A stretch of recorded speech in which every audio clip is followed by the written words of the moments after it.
Shalom, selamat pagi adik-adik remaja yang dikasihi Tuhan Yesus Kristus. Senang sekali kita boleh berjumpa kembali dalam persekutuan remaja pada hari ini. Saya bersama Amanda, ayo kita akan bersama-sama memuji Tuhan. Pada hari ini kita akan meninggikan nama Tuhan dengan sebuah pujian. Tapi sebelumnya kita akan berdoa terlebih dahulu. Mari kita berdoa.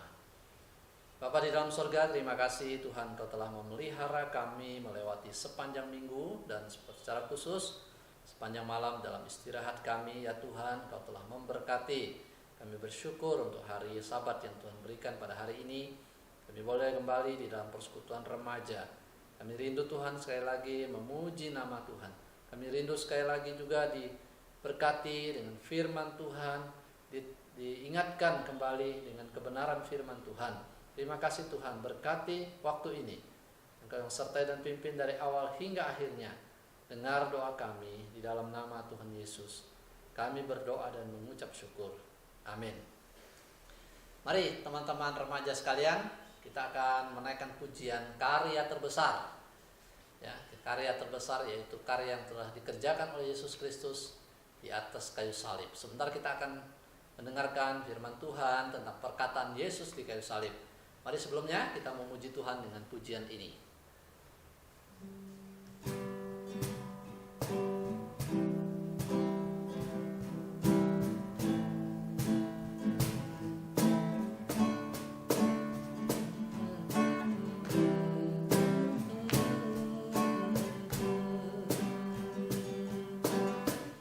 Kasih yang terindah. Kasih yang terindah, hati yang mulia, hanya ku temukan di dalam-Mu, Yesusku. Pujian dari hati, pujian dari hatiku.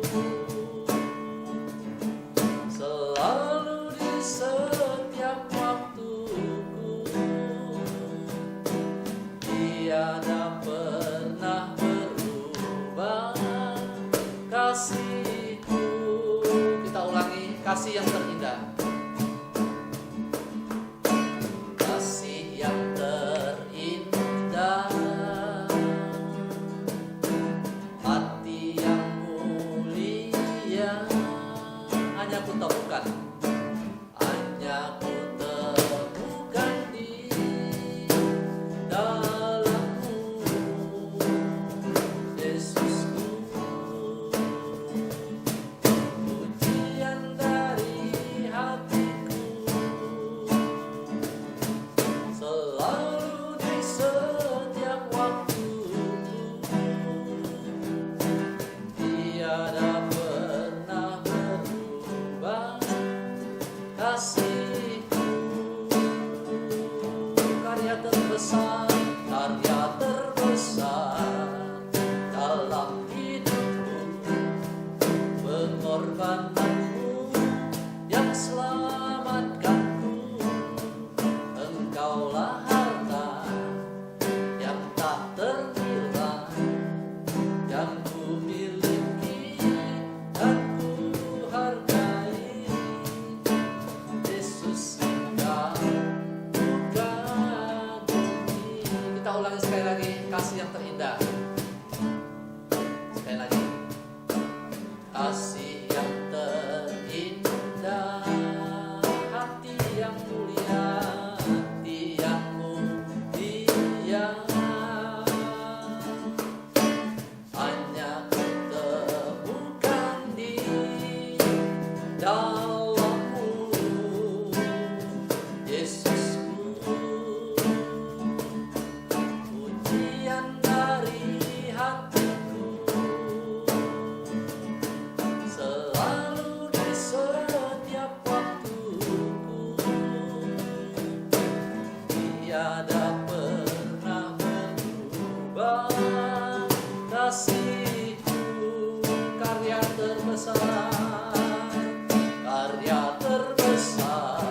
Sungguh kita patut bersyukur kepada Tuhan atas kasih yang begitu mulia, yang begitu indah, pengorbanan Yesus yang terbesar bagi kita orang berdosa.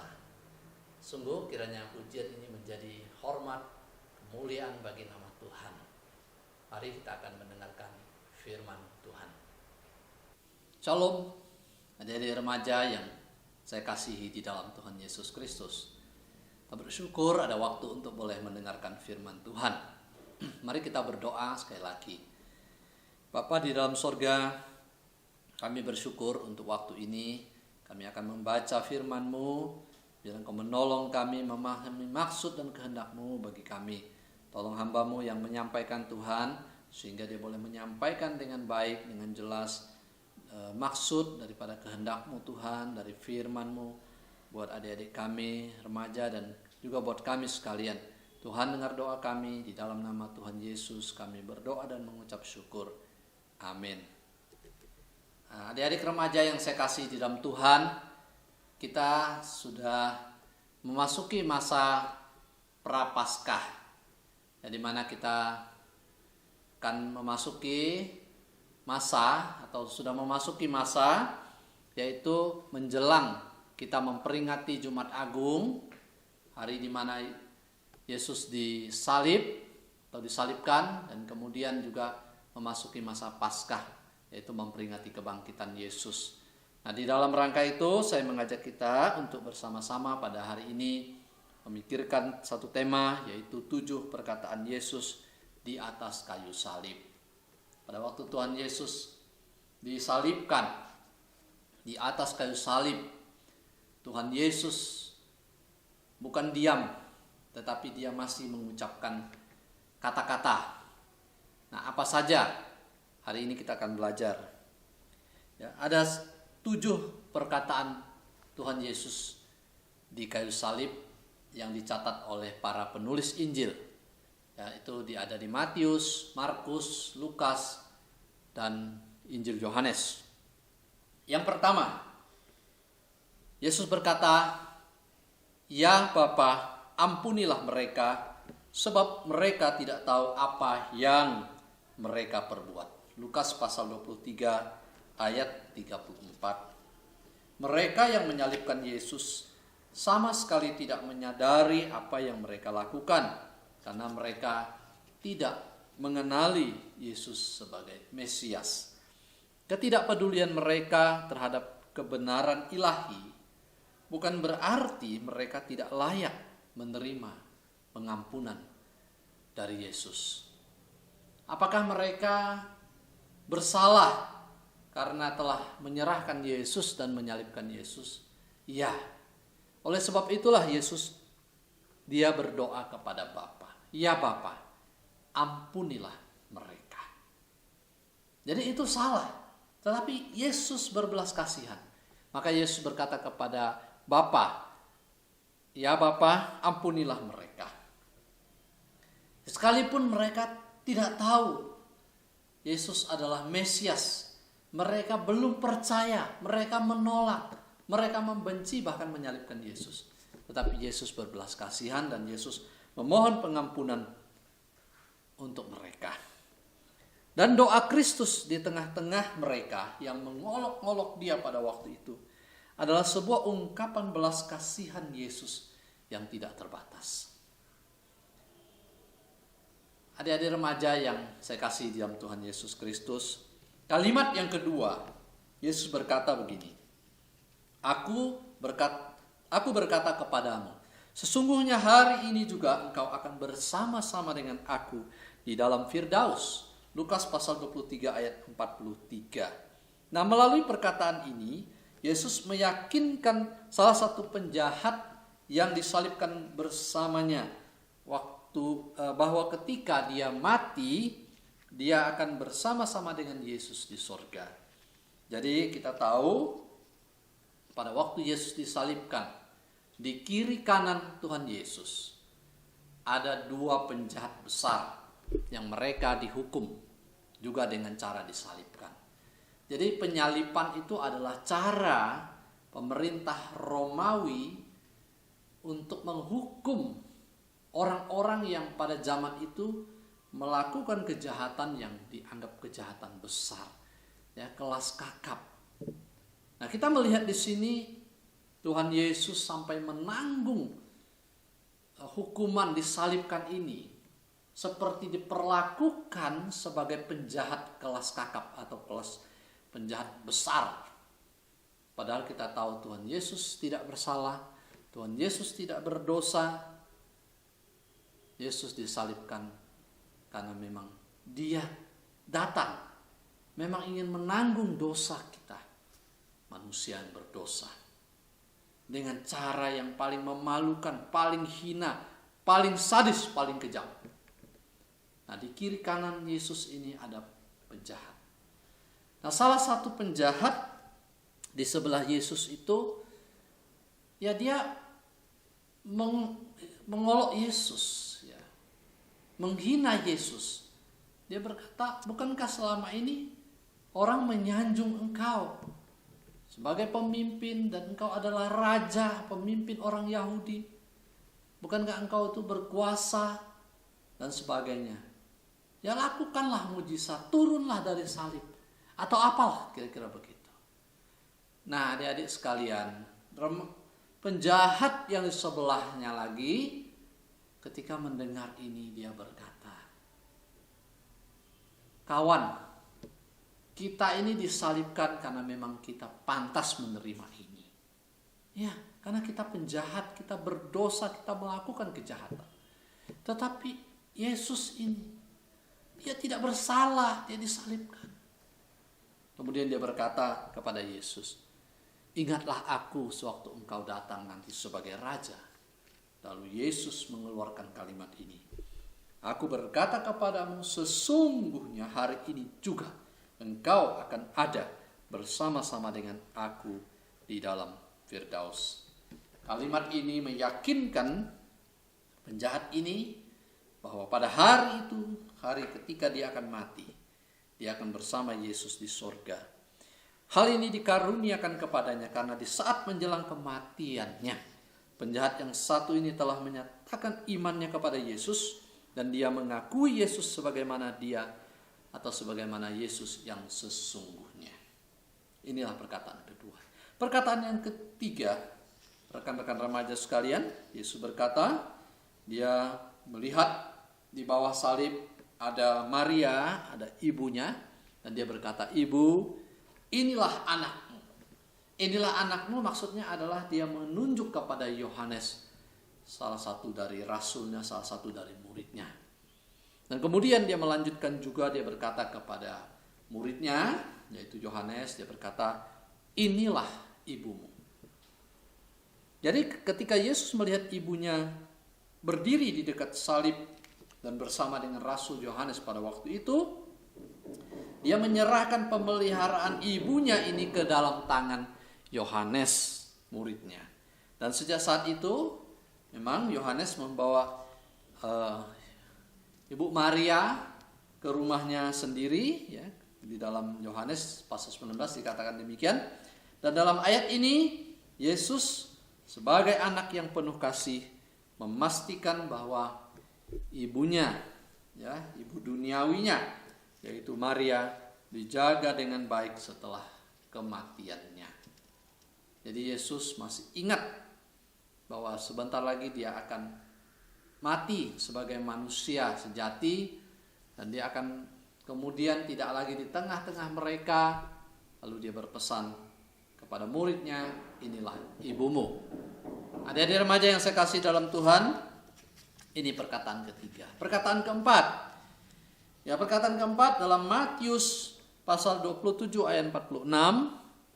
Di sana menyatakan kepada kita bahwa sekitar pukul 3 sore Yesus berseru dengan suara yang nyaring. Dengan suara yang nyaring, dia berseru, Eli, Eli, lama sabachthani, yang berarti, Allahku, Allahku, mengapa engkau meninggalkan aku? Adik-adik remaja, di sini Yesus mengungkapkan perasaan tertolaknya karena Allah meletakkan dosa dunia kepadanya, kepada dirinya. Dan karena itu Allah harus dalam tanda kutip memalingkan wajahnya dari Yesus atau dari anaknya. Sekali lagi, ketika Yesus berseru, Allahku, Allahku. Ya, pada saat itu Allah itu harus berpaling.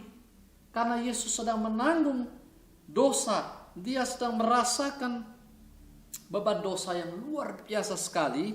Dan untuk pertama kalinya dia harus merasakan perpisahan dari Bapanya.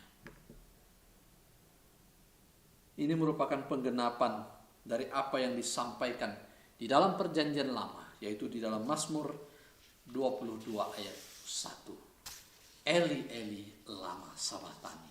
Allahku, Allahku, mengapa engkau meninggalkan aku? Perkataan yang kelima, Yesus berkata di dalam Yohanes 19 ayat 28. Aku haus, kata Tuhan Yesus. Adik-adik remaja yang terkasih, Yesus di sini memenuhi nubuatan mengenai Mesias di dalam Mazmur 69 ayat 22.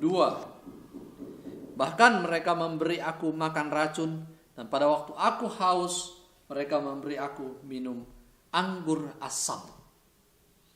Dengan mengatakan ia haus, dia membuat prajurit Romawi memberinya cuka yang merupakan kebiasaan dalam penyaliban, dan dengan demikian menggenapi nubuatan tersebut.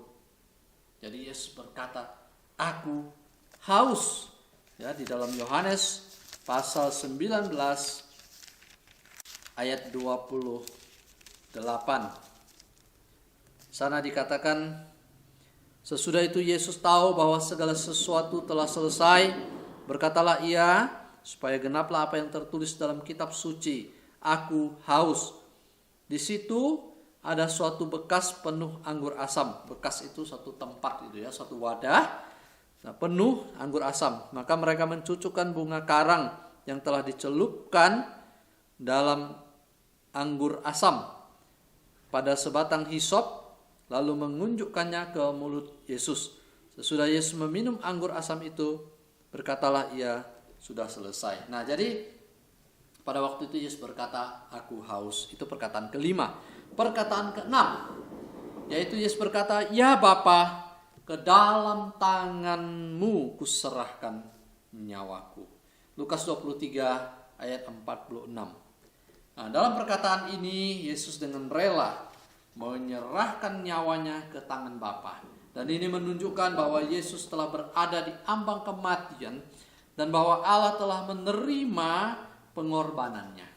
Dia mempersembahkan dirinya sendiri kepada Allah sebagai persembahan yang tak bercacat. Ibrani pasal 9 ayat 14. Itu adalah perkataan yang ke-6. Nah, perkataan yang terakhir, perkataan ke-7, yaitu Yesus berkata, sudah selesai.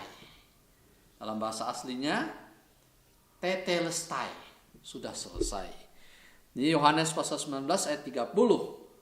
Perkataan terakhir Yesus ini berarti bahwa penderitaannya telah selesai dan seluruh pekerjaan Bapanya yang diberikan kepadanya, yang dipercayakan kepadanya, telah dia genapi, telah dia lakukan.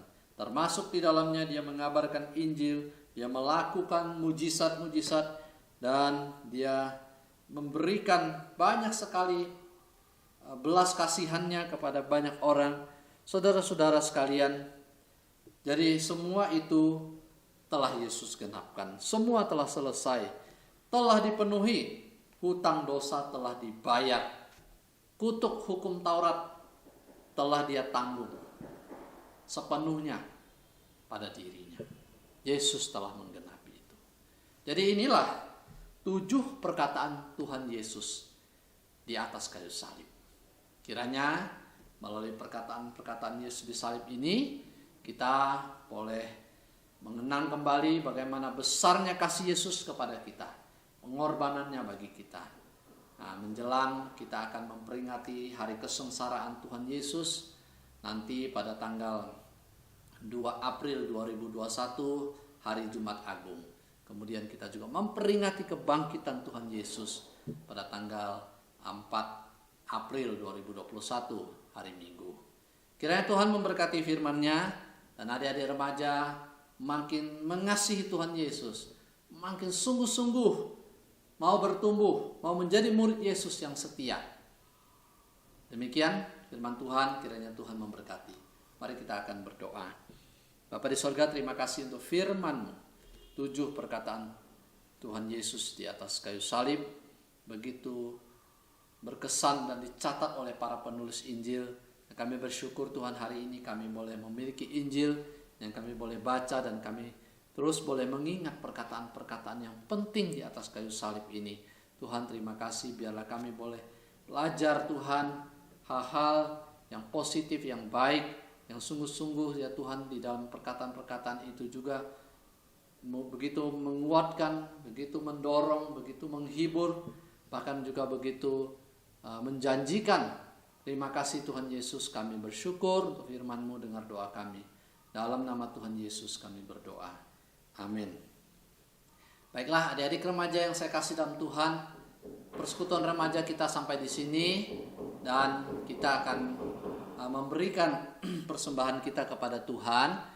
Ya, seperti biasa adik-adik bisa memberikan melalui scan QRIS atau QRIS code, dan kemudian juga bisa melakukan transfer melalui rekening bank yang kami tampilkan di sini, yang kita tampilkan, dan kemudian juga atau adik-adik juga bisa menyerahkannya ke gereja pada hari kerja, pada jam kantor di gereja, ya bisa dimasukkan ke dalam kotak persembahan di gereja.